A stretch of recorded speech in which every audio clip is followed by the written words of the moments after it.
আমি এজন্য দাড়ি রাখছি, আমার রসুল দাড়ি রাখতেন।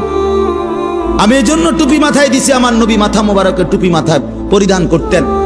আমি এজন্য জামা পাঞ্জাবি গায়ে দিই, তিনি আমার রসুল সাল্লাল্লাহু আলাইহি সাল্লাম জামা পরিধান করতেন। আমি এজন্য লুঙ্গি পরি, আল্লাহ রসুল সাল্লাল্লাহু আলাইহি সাল্লাম মৃত্যু পর্যন্ত লুঙ্গি পরিধান করেছেন।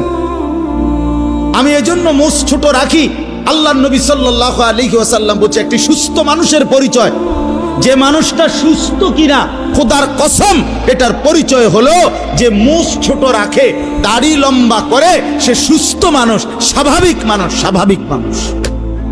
এটা হাদিস, এটা ফিতরাত, আশারুম মিনাল ফিতরা। 10টি জিনিস নবী বলছে মানুষের স্বভাবজাত অংশ, এর মধ্যে এই দুইটা একটা। নখ কাটা এটা একটা, যার নখ বড় সে অস্বাভাবিক মানুষ, প্রতিবন্ধী।